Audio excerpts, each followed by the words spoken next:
جانے مسائل تو علماء سے پوچھیں، یہ حکم مبین ہم کو رب سے ملا ہے۔ الحمدللہ رب العالمین والصلاة والسلام علی سید المرسلین، اما بعد فاعوذ باللہ من الشیطان الرجیم، بسم اللہ الرحمن الرحیم۔ الصلاة والسلام علیک یا رسول اللہ وعلی آلک واصحابک یا حبیب اللہ۔ الصلاة والسلام علیک یا نبی اللہ وعلی آلک واصحابک یا نور اللہ۔ مدنی چینل کے ناظرین، پروگرام دارالفتاء اہل سنت میں آپ کو خوش آمدید کہتے ہیں۔ اللہ رب العالمین ہم سب کو دین متین کے احکامات سیکھ کر سمجھ کر ان پر عمل پیرا ہونے کی توفیق عطا فرمائے۔ ہمارے پیارے رسول صلی اللہ علیہ وآلہ وسلم کا فرمان مبارک عظمت علی شان ہے، زینوا مجالسکم بالصلاۃ علیہ فإن صلاتکم علیہ نور لکم یوم القیامہ۔ فرمایا اپنی مجلسوں کو مجھ پر درود پڑھ کر آراستہ کرو کہ تمہارا مجھ پر درود پڑھنا قیامت کے دن تمہارے لیے نور ہوگا۔ صلو علی الحبیب صلی اللہ تعالی علی محمد صلی اللہ علیہ وآلہ وسلم، صلاۃ و سلام علیک یا سیدی یا رسول اللہ وعلی آلک و اصحابک یا سیدی یا حبیب اللہ۔ آج کے ہمارے مہمان ہیں مفتی جمیل صاحب، حضرت آپ کو بھی خوش آمدید کہتے ہیں۔ جزاکم اللہ۔ کیسے مزاج گرامی؟ الحمدللہ علی کل حال۔ ماشاءاللہ۔ ایک سوال ہے کہ کہتے ہیں کہ جب ہمارے یہاں کوئی میت ہو جاتی ہے تو جب تک تدفین نہ ہو جائے تو فاتحہ خوانی کے لیے منع کیا جاتا ہے۔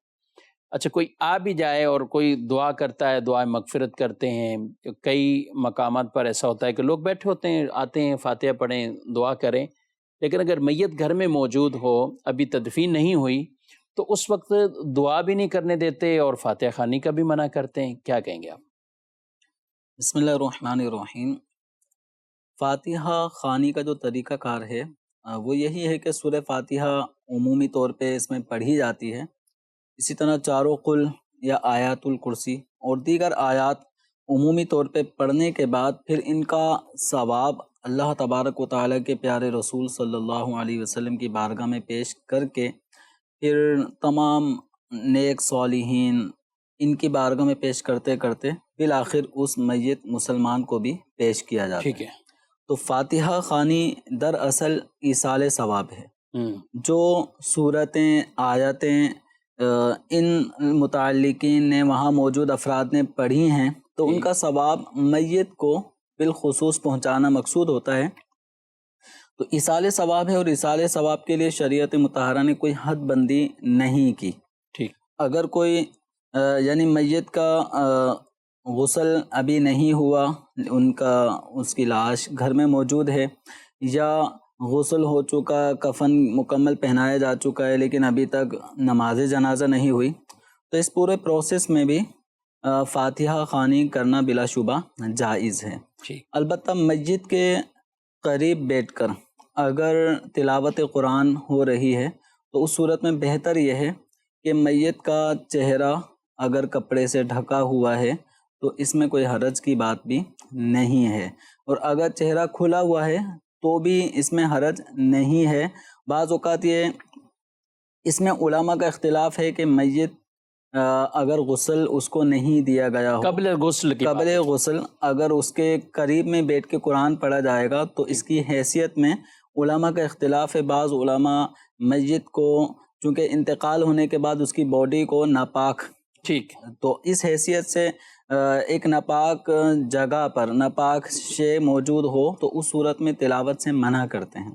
صحیح۔ تو اب اگر اس کو غسل دے دیا گیا تو پھر تو کوئی اختلاف باقی نہیں رہتا، لیکن اگر غسل نہیں دیا گیا تو اس صورت میں بہتر اختلاف سے بچنے کے لیے کہ میت کے چہرے کو، اس کی باڈی کو کسی کپڑے سے جس طرح عام طور پہ ڈھک بھی دیا جاتا ہے، تو اب کسی قسم کا کوئی اختلاف اور حرج کی بات نہیں ہے۔ ٹھیک۔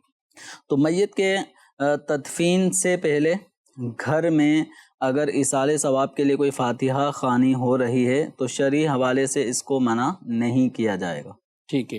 اور اگر باقاعدہ پوری فاتحہ جیسے آپ نے کہا پڑھی جاتی ہے اور اس کا ایصال ثواب یہ نہیں ہے، کچھ لوگ آتے ہیں اور دعائیں مغفرت کریں، اب اس میں مختصر دعا کر دی تو، لیکن یہ ہوتا ہے کہ اس کو بھی کچھ روک دیتے نہیں، ابھی تو جنازہ نہیں ہوا آپ دعا کر رہے ہیں یہ وہ، تو اس میں کوئی یہ حرج؟ عوام کا فاتحہ خوانی سے روکنے کا عمل کہ جب تک نماز جنازہ نہیں ہو جائے گی اس وقت تک کوئی اصالِ ثواب کا کوئی ایسا اہتمام فاتحہ خوانی نہیں کر سکتے.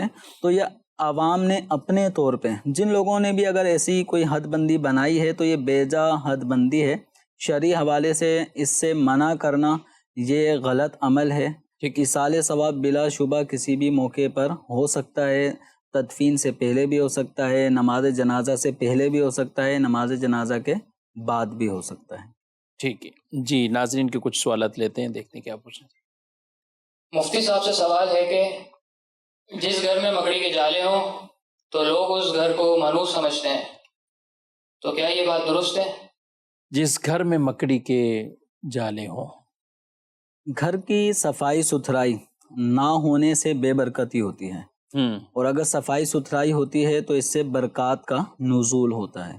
تو اب جس گھر میں مکڑی کے جالے ہیں تو اب یہ ہے کہ گھر میں رہنے والے صفائی ستھرائی نہیں کرتے، ناپاکی گندگی اس طرح پھیلی ہوئی ہیں تو ملائکہ رحمت کو اذیت پہنچتی ہے. تو اس حوالے سے اب یہ مکڑی کے جال یہ بھی صاف کرنے چاہیے حتی الامکان. اس کو یوں لگے رہنے دینے سے گھر عجیب سا لگتا ہے، یعنی خوبصورتی ختم ہو جاتی ہے، آنے والے کو وحشت سی ہونے لگتی ہے کہ کہیں مکڑی چلتے پھرتے جسم تک نہ پہنچے. تو یہ جو طریقہ کار اگر اس میں سستی اور کاہلی کا عنصر ہے تو یہ عمل درست نہیں ہے. مکڑی کے جال لگے رہنے دینا تو یہ بے برکتی کا ایک سبب علماء نے اس کو شمار کیا ہے. تو حتی الامکان اگر ایسا ہو تو مکڑی کو ویسے بھگا دیں، اور جب وہ چلی جائے تو پھر اس کے جالے کو صاف کرنے میں کوئی حرج نہیں ہے. ٹھیک ہے. اور اس کو گھر کو منحوس کہیں گے، کیا کہیں گے؟ اس گھر کو تو منحوس نہیں کہا جائے گا کہ یہ گھر مطلب نحوست والا ہے، اور اس گھر میں اگر ہم جائیں گے تو اس کی نحوست ہم پر طاری ہو جائے گی، تو کچھ نحوستیں ہمارے گھر تک بھی یوں پہنچ جائیں گی. ہاں، آج کل لوگ نحوست کو بھی متعدد سمجھتے ہیں نا، کہ یہ مرضوں پہ تو، امراض پہ تو گفتگو بہت ہوتی رہتی کہ مرض متعدی ہے کہ نہیں، تو اس طرح کی چیزیں بھی بعض اوقات وہ. تو یہ نحوست کے حوالے سے اولاً تو اسلام ہی اس چیز کی نفی کرتا ہے کہ کسی شے کو منحوس سمجھنا اسلامی تعلیمات کے خلاف. صحیح. اب جب منحوس سمجھنے ہی کی اسلام نظری تردید فرما دے تو اب اس چیز کو منحوس سمجھتے ہوئے اب یہ نحوست یہاں سے وہاں، وہاں سے یہاں، اور آگے بڑھتے بڑھتے ہمارے گھر تک پہنچ جائے گی، تو یہ نظریہ تو مزید اور خراب ہو جائے گا. اور جس آدمی کے بارے میں، جس کے گھر کے بارے میں یہ نظریہ قائم کیا جائے گا تو لازمی بات ہے اس کی دل آزاری ہوگی. اچھا، بعض اوقات گھروں میں جنات کا بسیرا ہوتا ہے، وہ ایک الگ چیز ہے. اس کو یہ نہیں کہیں گے کہ مطلب وہ منحوس گھر یا اس طرح. وہ جنات عمومی طور پہ ہر گھر میں ہوتے ہیں، واش روم ہر گھر میں ہوتا ہے. جبھی تو صاحب کیوں ڈرا رہے ہیں آپ، یعنی ہر گھر میں تو جنات اچھے برے ہر طرح کے یہ گھروں میں بھی ہوتے ہیں، گھروں کی چھتوں پر بھی ہوتے ہیں.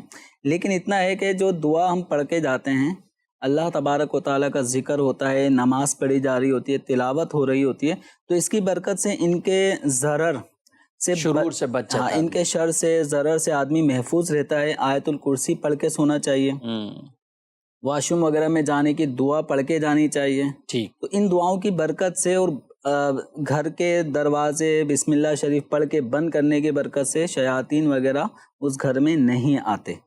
تو اب یہ ہے کہ بعض گھروں میں اثرات ہوتے ہیں، تو ان اثرات کی کاٹ کی جا سکتی ہے، اس کا روحانی علاج کیا جا سکتا ہے. تو اس طرح ان شریر مخلوقات کے شر سے انسان بچ سکتا ہے. باقی کسی گھر کو یوں منحوس سمجھنا یہ غلط ہے. ٹھیک ہے. مزید سوال. مفتی صاحب کی بارگاہ میں سوال یہ ہے حضور کہ اگر اسلام بھائی دو ہوں تو بعض جماعت نماز ادا کرنے کا کوئی مختصر طریقہ ارشاد فرما دیں.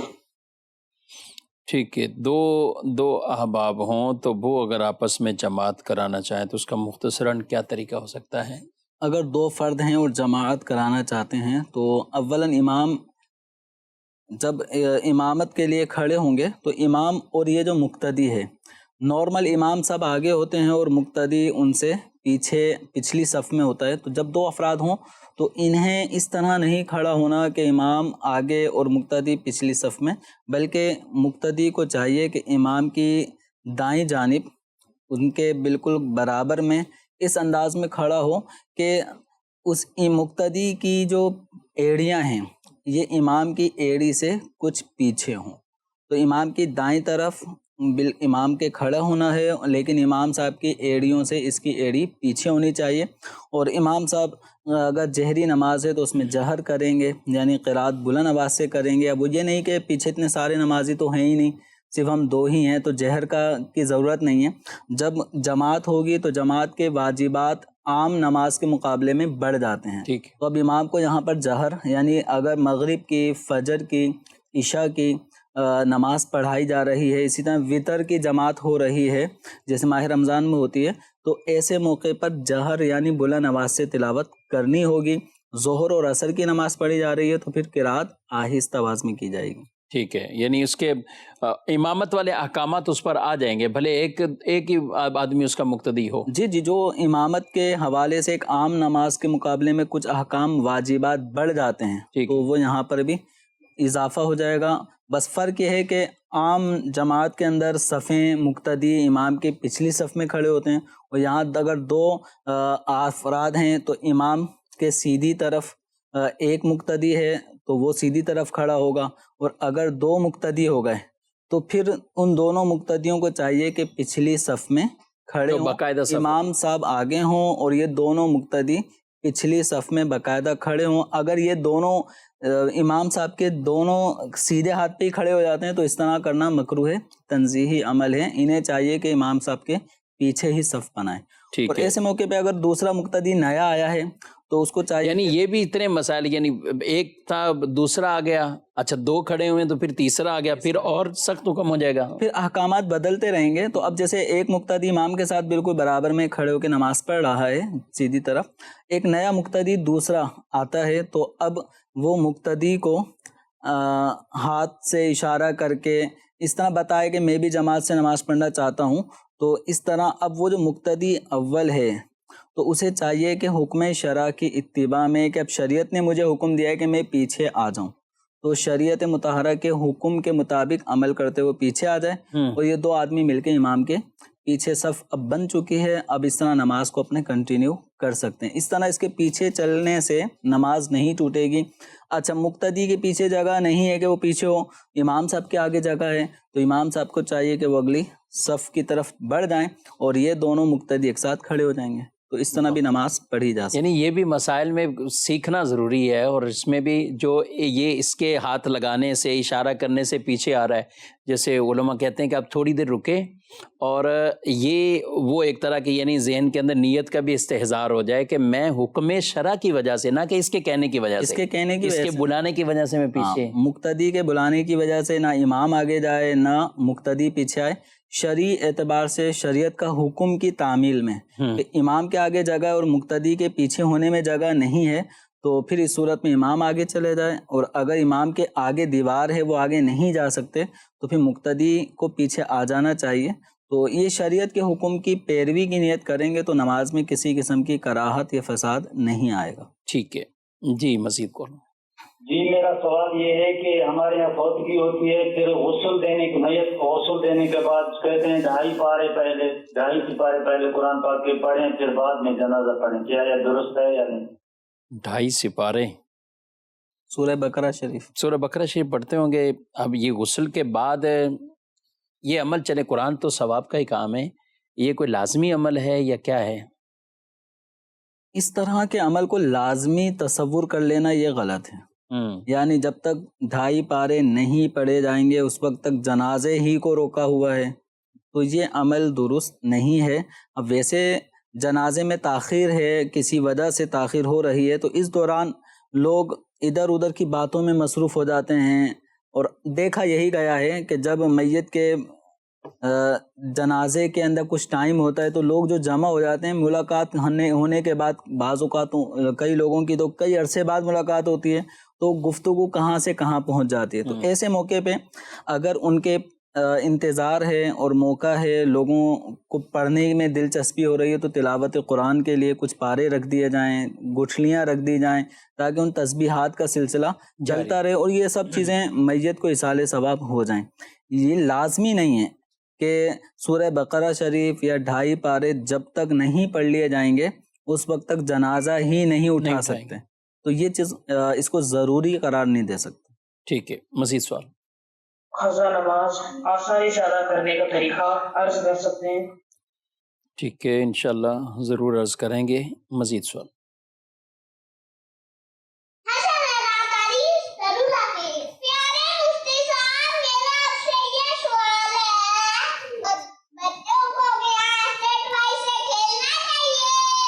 کہہ رہے ہیں کہ بچوں کو کوئی ایسے کھلونے وغیرہ سے کھیلنا چاہیے، کیا کہیں گے؟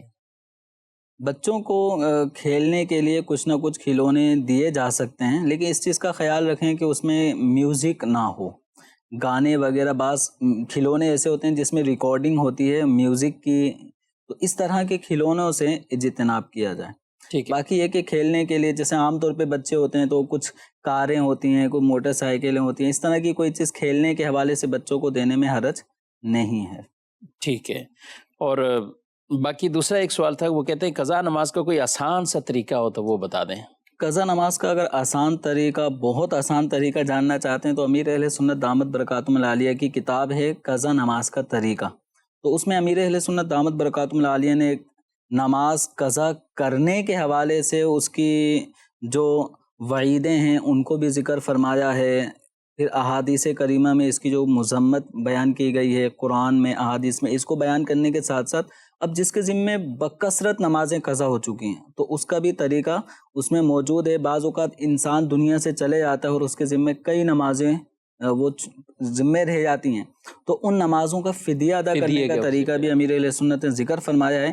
لیکن مختصراً یہ کہ جتنی نمازیں اب تک قضا ہوئی ہیں ان تمام نمازوں کو سب سے پہلے تو اس کو ان تعداد کو نوٹ کرنا پڑے گا، تحریک کرے، سوچے، غور فکر کرے کہ جب سے میں بالغ ہوا اس وقت سے اب تک کون سی نماز ایسی ہے جو پابندی سے پڑھتا آ رہا ہوں، کون سی نماز ایسی ہے جس میں کبھی کبھی پڑھی کبھی نہیں پڑھی، کون سی نماز ایسی ہے جو بالکل بھی نہیں پڑھی. ان سب نمازوں کو فجر، ظہر، عصر، مغرب، عشاء اور وتر، ان 6 نمازوں کو کوشش کر کے کوئی پیپر ورک کر لیا جائے. اس میں نوٹ کر لیں کہ ایک سال میں 365 دن ہیں تو اب 365 فجر، ظہر، اس طرح اب ایک سال میں کون سی نماز میں کبھی کبھی پڑھتا تھا اور یعنی 50% پڑھ چکا ہوں، نہیں پڑھ چکا، تو ان سب چیزوں کا آئیڈیا لگانا پڑے گا اور اس کے مطابق پھر جلد از جلد ان نمازوں کی قضا کرتا رہے. ٹھیک ہے. اب یہ قضا نمازوں کا جو طریقہ ایک وہ بیان کیا جاتا ہے بطور خاص کہ تیسری اور چوتھی رکعت فرائض کے اندر اس میں کچھ 3 مرتبہ سبحان اللہ کی مقدار، اسی طرح تسبیحات کے اندر کچھ کمی. تو میرے ایک عجیب سوال کسی نے کیا، کہنے لگا کہ حضرت صاحب یہ عام نماز تو بڑی میں آسان سے پڑھ لیتا ہوں لیکن قضا نماز میرے لیے مشکل ہو گئی. میں نے کہا وہ کیسے؟ وہ کہنے لگے کہ وہ یاد نہیں رہتا کہ ایک دفعہ پڑھنا تھا، سورہ فاتحہ نہیں پڑھنی تو اس کی جگہ 3 مرتبہ سبحان اللہ کہنا تھا، یہ مجھے مشکل ہو رہا ہے. تو یہ عام روٹین والی نماز کے مطابق پڑھ سکتا ہے؟ دیکھیں قضا نماز میں یہ جو تخفیفات، آسانیاں جو بتائی گئی ہیں، 4 آسانیاں یہ بتائی جاتی ہیں. جیسے فرض نماز اگر پڑھ رہے ہیں، وتر میں تو تینوں رکعتوں میں سورہ فاتحہ کے بعد سورت ملانی، جی. لیکن وتر کے علاوہ مغرب، ظہر، عصر، عشاء، ان کی تیسری چوتھی رکعت میں سورہ فاتحہ پڑھنے کے بجائے اگر کوئی 3 مرتبہ سبحان اللہ کہہ لیتا ہے تو بھی ٹھیک ہے اور اس کے بعد یہ رکوع کر لے. دوسری آسانی یہ ہے کہ 3 تسبیحات جو سجدے اور رکوع میں پڑھی جاتی ہیں اگر اس کو کوئی ایک دفعہ پڑھ لے اس میں بھی حرج نہیں ہے. اور تیسری آسانی یہ ہے کہ قاعدہ اخیرہ جو آخری رکعت میں بیٹھتے ہیں اس میں التحیات کے بعد درود ابراہیمی پڑھا جاتا ہے، پھر دعا پڑھی جاتی ہے. تو التحیات پڑھنے کے بعد اللہم صلی علی محمد و آلہ، اتنا پڑھنے کے بعد بھی آدمی سلام پھیر سکتا ہے. اور چوتھی آسانی یہ ہے کہ وتر میں دعائے قنوت پڑھی جاتی ہے، اللہم انا نستعینک، تو خاص یہی دعا کا پڑھنا واجب نہیں ہے. تو جب دعائے قنوت کے لیے اللہ اکبر کہہ کے تکبیر قنوت کا ہی ہاتھ باندھے تو اللہم اغفر لی یا رب اغفر لی 1 دفعہ 3 دفعہ یہ پڑھ کے بھی یہ رکوع میں جا سکتا ہے. ٹھیک ہے. تو یہ 4 آسانیاں ہیں. ان آسانیوں کا یہ مطلب نہیں ہے کہ قضا نماز پڑھی اسی طرح جائیں گی.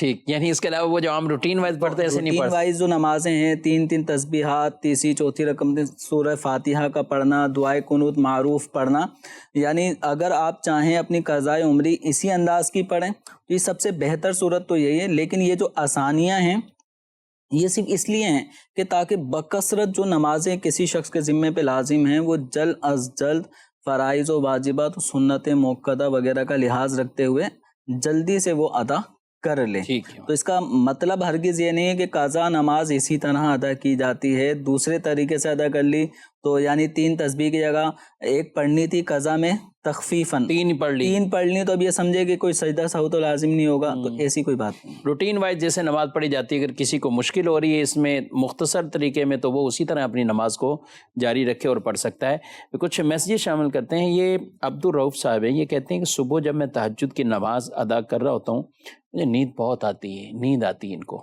تہجد کے وقت. ماشاءاللہ اللہ آپ کو استقامت عطا فرمائے، اور آپ تہجد کا اہتمام کرتے ہیں، بہت فضیلت والی نماز ہے. نیند تو آئے گی ظاہر ہے جب آدمی اٹھتا ہے، اور اس کے بعد ابھی کچھ اس طرح کی معاملات نہیں ہیں تو نیند آتی ہے. کیا کریں؟ یہ بہت ہمت والی بات ہے کہ تہجد کی نماز کے لیے اٹھنا، اللہ تعالیٰ استقامت دے انہیں. اب یہ تہجد کے وقت نیند جو آ رہی ہے تو نیند کے اسباب پر غور کیا جائے. مثال کے طور پہ اگر رات کو سونے کا معمول ہی 1 بجے ہے، 1:30 بجے اگر سونے کا معمول ہے، اور تہجد میں اٹھنے کے لیے کم از کم فجر کی جو وقت صبح صادق ہے اس سے آپ کو کم از کم بھی آدھے گھنٹے یا 20 منٹ پہلے آپ کو اٹھنا ہے. تو اب نیند کا دورانیہ اگر 3 گھنٹے ہوگا، 2 گھنٹے ہوگا، 4 گھنٹے ہوگا تو عمومی طور پہ نیند پوری نہیں ہوگی. اب تہجد پڑھتے پڑھتے بھی وہ نیند کا غلبہ رہے گا، سجدے میں گئے تو سو گئے، اس طرح کی کیفیات ہو سکتا ہے ان کے ساتھ ہو رہی ہوں گی. تو نیند کو پورا کریں. اور دین اسلام ہمیں اس بات کی تعلیم دیتا ہے کہ عشاء ادا کرنے کے بعد اگر کوئی ضروری کام نہ ہو تو اب آدمی کو چاہیے کہ وہ سو جائے. تو اس سے ایک فائدہ یہ ہے کہ دن بھر کی تھکاوٹ جو اس کی تھی وہ دن بھر کی تھکاوٹ اس کو سکون کی نیند آنے کی وجہ سے ختم ہو جائے گی. اگلا دن بڑا فریش ہوگا. جب یہ تہجد کے لیے اٹھیں گے تو انشاءاللہ بہت فریش اپنے آپ کو پائیں گے اور عبادت میں ذوق شوق بھی انشاءاللہ نصیب ہوگا. اچھا جی، آپ نے کہا جی 3 مرتبہ سبحان اللہ پڑھنے کا، تو یہ کہہ رہے ہیں کہ قضا کے علاوہ بھی اگر کوئی پڑھتا ہے تو نماز ہو جائے گی فرائض کی آخری 2 رکعتوں میں یا 1 رکعت جیسے مغرب میں؟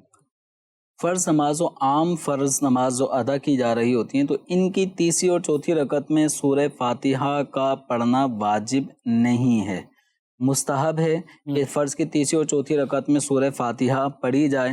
اور اگر اکیلے نماز پڑھ رہا ہے تو اس کے لیے مزید یہ ایک اور مستحب عمل ہے کہ سورہ فاتحہ کے بعد کوئی سورت بھی ملا لے. اگر سورت ملا لیتا ہے تو کوئی سجدہ سہو لازم نہیں ہوگا. سورہ فاتحہ ہی پر اکتفا کرتا ہے تو بھی اچھا ہے. اور اگر سورہ فاتحہ کی جگہ وہ 3 مرتبہ سبحان اللہ سبحان اللہ سبحان اللہ کہہ لیتے ہیں تو یہ بھی ٹھیک ہے. تو بہتر ہے سورہ فاتحہ کا پڑھنا.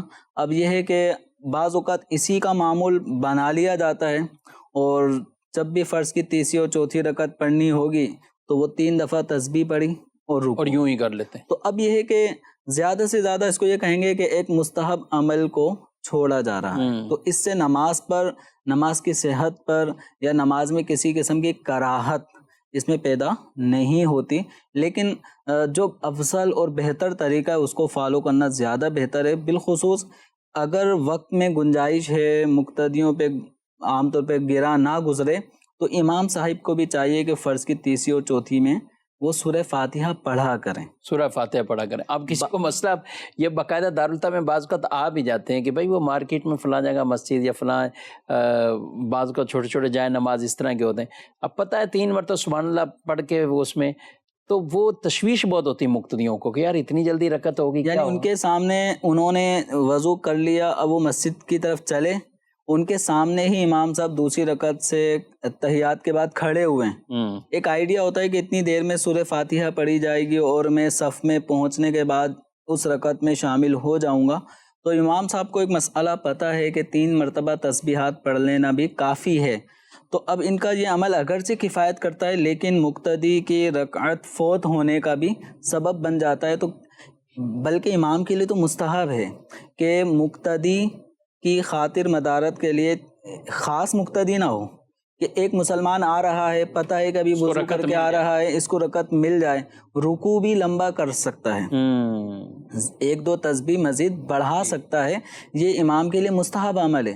تو اب یہاں پر پتہ ہے کہ پیچھے لوگ بکثرت آ رہے ہیں اور آنے کا احساس بھی امام کو ہو رہا ہے، اور امام 3 تسبیح پڑھ کے فوراً رکوع میں چلے جائیں اور پھر اٹھ جائیں، تو اس میں مقتدیوں کی بیشتر مقتدیوں کی رکعتیں فوت ہونے کا اندیشہ یعنی ضائع ہو جاتی ہیں، پھر دوبارہ ان کو مسبوق ہو کر پڑھنی پڑتی ہیں۔ تو ایک امام کا یہ عمل کہ تسبیحات 3 دفعہ 5 دفعہ 7 دفعہ پڑھنے کا جو عمل ہے مقتدیوں کی رکوع میں بالخصوص، یہ رکعت ملنے میں معاون ہے، اور اگر وہ سورہ فاتحہ پڑھیں گے تو مزید رکعتیں مقتدیوں کو مل سکتی ہیں۔ کچھ مقتدیوں کو بھی چاہیے کہ وقت پر تکبیر اولیٰ کے ساتھ اگر یہ جماعت میں شامل ہونے کا اہتمام کریں گے تو ان کو یہ شکایت نہیں ملے گی کہ ہماری رکعتیں فوت ہو رہی ہیں، اور امام صاحب کو بھی چاہیے کہ مقتدیوں کی اس طرح سے رعایت کریں، ورنہ مقتدی حضرات بعض اوقات بہت امام صاحب رکوع میں ہیں یا سجدے میں اور جلدی نماز پڑھا رہے ہیں، تو بعض مقتدیوں کی طرف سے امام صاحب کی غیبت اور اس طرح کا سلسلہ بھی چل رہا ہوتا ہے کہ اب یہ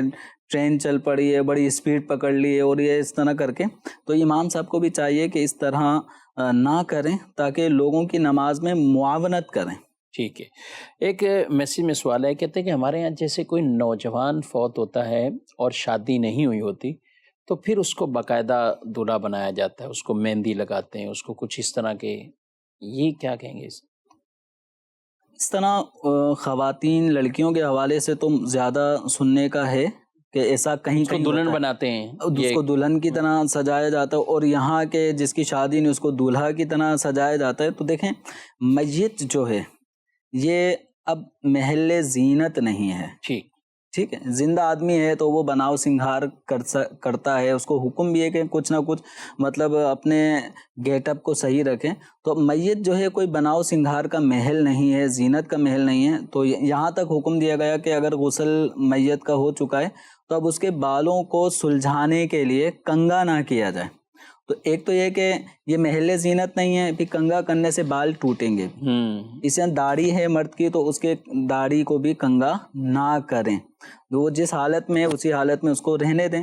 تو اب یہ ہے کہ دولہا بنانا یہ خلاف سنت طریقہ ہے۔ اسی طرح عورت کا انتقال ہوا تو اس کو بھی دلہن کی طرح سجانا خلاف سنت طریقہ ہے۔ رہا معاملہ مہندی لگانے کا، تو لڑکے کو مہندی لگانا یہ ناجائز عمل ہے، یعنی یہ دولہا زندہ بھی ہوتا ہے، زندہ بھی شادی بھی ہوتی تو بھی تب بھی دولہے کو اپنے ہتھیلیوں میں مہندی لگانا یہ ناجائز عمل ہوتا ہے۔ بعض جگہوں پہ ایسا باقاعدہ دیکھا ہے کہ ان کے ہاتھ رنگے ہوئے ہوتے ہیں، پورے ہوتے ہیں، پتہ ہوتا ہے کہ بھئی اس کی شادی ہوئی ہے، جی ہاں، تو اس کے ہاتھوں کا رنگا ہوا ہونا یہ ایک علامت ہے کہ اس کی شادی ہوئی ہے۔ تو جہاں یہ رسم و رواج ہے ناجائز رسم ہے، زندہ دولہا ہو یا اس دنیا سے رخصت ہو چکا فوت شدہ شخص ہے تو اس کو بھی دولہا بنانا اولاً یعنی میت کو خلاف سنت، پھر دوسرا یہ کہ مہندی لگانا یہ تو ناجائز اور حرام کام ہے، نہ زندہ آدمی لگا سکتا ہے نہ مردے کو لگایا جا سکتا ہے، جو لگائیں گے وہ گناہ گار ہوں گے۔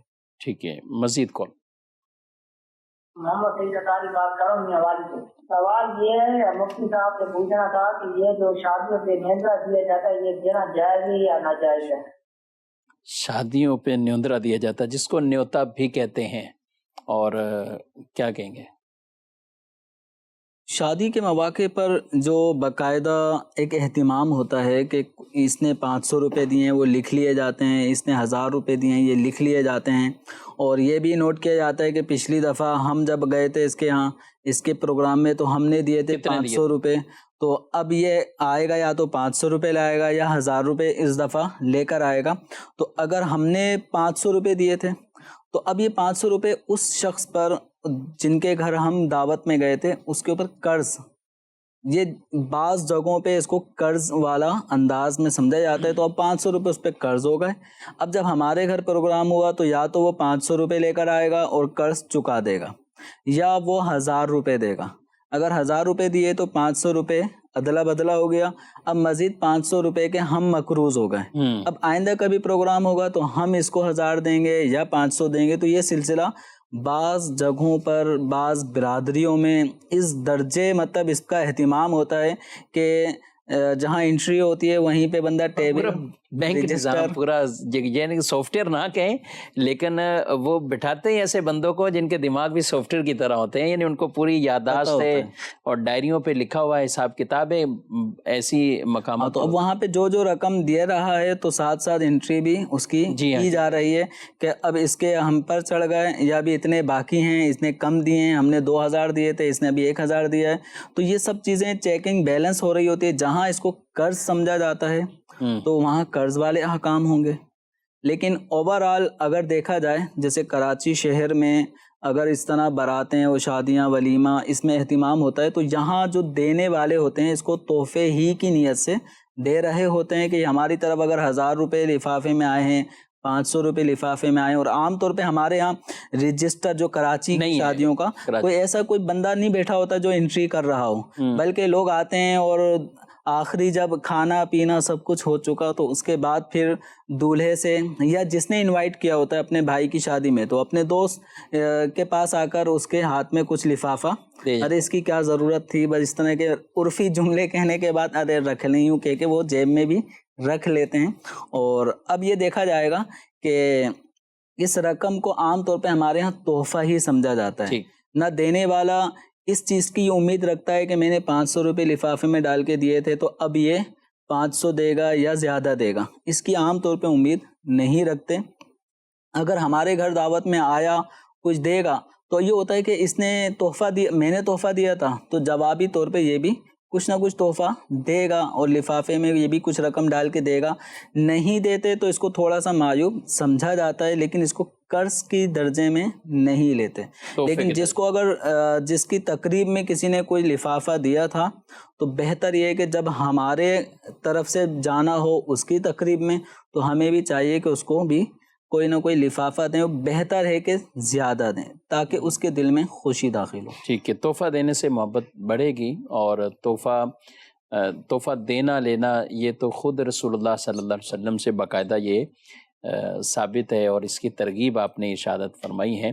تو جن فیملیوں میں باقاعدہ یہ حساب کتاب سے جو انہوں نے پوچھا ہے اور یہ پنجاب سے ہی پاکستان کے شہر یعنی پنجاب سے صوبے سے وہاں کافی برادری سسٹم میں یہ پورا ہوتا ہے, تو اس کو سود تو نہیں کہیں گے؟ سود اس کو نہیں کہا جائے گا, یہ قرض ہی اس کو سمجھا جاتا ہے. عمومی طور پہ اس کو کوئی سود نہیں سمجھتا کہ اگر ہم نے 1000 دیے ہیں تو یہ جواب میں ہمیں 1200 روپے دے گا.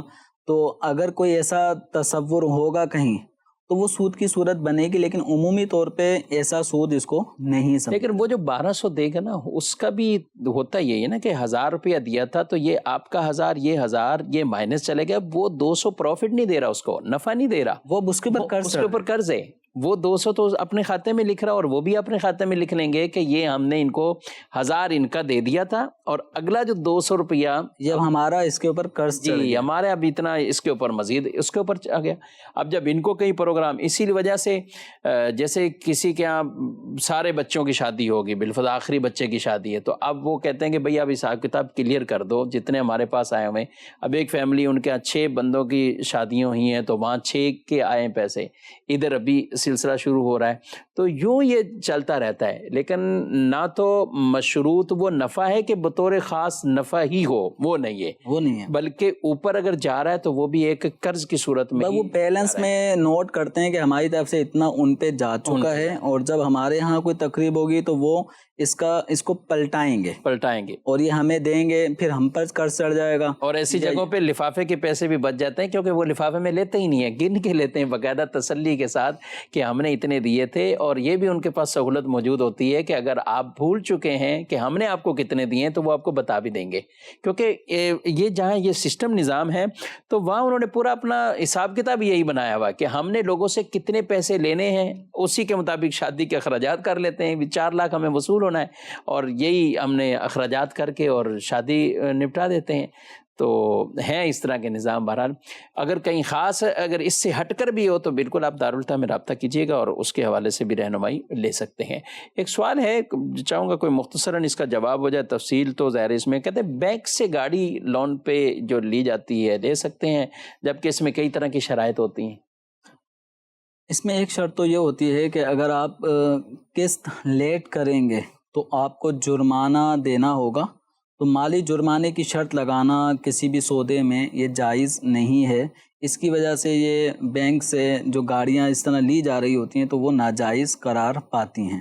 اور بھی کئی خرابیاں اس کے اندر پائی جاتی ہیں. تو انشورنس بھی ہوتی ہے, انشورنس وغیرہ بھی ہے.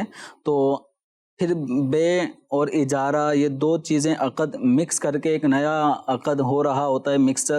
تو اس کی بھی شرعی حوالے سے اجازت نہیں ہے. اور احادیث کریمہ میں ایک سودے میں دوسرے سودے کو شرط قرار دینے سے منع فرمایا گیا ہے. تو یہ خرابی بھی اس کے اندر لازم آتی ہے. ٹھیک ہے. ایک سوال ہے, کہتے ہیں کہ عقیقے کے جانور کی عمر وہی ہونی چاہیے جو قربانی کے جانور کی؟ عقیقے کے جانور کی بھی وہی عمر ہوگی جو قربانی کے لیے شرعی حوالے سے مطلوب ہے, یعنی بکرا یا بکری 1 سال کی عمر کی ہونا ضروری ہے. ٹھیک ہے. اور بچڑا وغیرہ 2 سال جیسے قربانی کے؟ جو گائے ہے بچڑا ہے تو اس کا 2 سال ہونا, اور اونٹ میں اگر 7 بچوں کا عقیقہ کیا جا رہا ہے تو اس کا 5 سال کا ہونا ضروری ہے. ٹھیک ہے. ایک سوال یہ کہتے ہیں کہ لوگ کہتے ہیں کسی پیر ولی کی منت یہ نہیں ماننی چاہیے, منت عبادت ہے, عبادت صرف اللہ کی ہوتی ہے, تو منت اس طرح کی مزاروں کی پیروں کی یہ نہیں ہو سکتی. اس کو شرعی حوالے سے تو منت نہیں کہا جاتا. جیسے کسی نے چادر چڑھانے کی منت مانی ہے تو اس کو شرعی منت ان معنوں میں کہ وہ منت اب پورا کرنا لازمی ہوگا. بس یہ کہ ایک بزرگ کی قبر, ایک ولی اللہ کی قبر پہ چادر چڑھانے کا ایک ارادہ کیا تھا, نیت کی تھی, اور بزرگان دین کی قبر پہ چادر چڑھانا یہ جائز عمل ہے. تو اس کو پورا کرنے میں کوئی حرج بھی نہیں ہے. تو اس کو یہ نہیں کہہ سکتے کہ یہ گویا کوئی شرک وغیرہ کا معاملہ ہو رہا ہو, تو ایسا نہیں کہہ سکتے. منت عرفی کہیں گے کیا؟ جی یہ منت عرفی ہے, یعنی عرف عام میں لوگ اس کے لیے لفظ منت کا استعمال کر دیتے ہیں. شرعی حوالے سے جو منت کے احکامات ہیں وہ جدا گانا ہیں. کہ شرعی منت وہ ہوتی ہے کہ ایسا عمل کہ جو عبادت مقصودہ ہو, اور عبادت مقصودہ ہونے کے ساتھ ساتھ اس جیسا کوئی کام شریعت نے فرض یا واجب کیا ہو. تو عام طور پہ تو مزارات وغیرہ کے لیے فاتحہ خوانی کی منت مان لیتے ہیں, تو یہ شرعی منت نہیں ہوتی. یہ عرف میں لوگ اس کو منت یا نظر کہتے ہیں. تو اس میں اس کا پورا کرنے میں کوئی حرج نہیں ہے, جبکہ کوئی خلاف شرع کام نہ کرنا پڑے. ٹھیک ہے. مدنی چینل کے ناظرین, آپ نے پروگرام ملاحظہ کیا, اپنے فیڈ بیک بھی ضرور دیجیے گا. اللہ رب العالمین ہم سب کو علم نافع عطا فرمائے. اللہ رب العالمین عمل کی توفیق عطا فرمائے. جانے مسائل تو علماء سے پوچھیں, یہ حکم مبین ہم کو رب سے ملا ہے.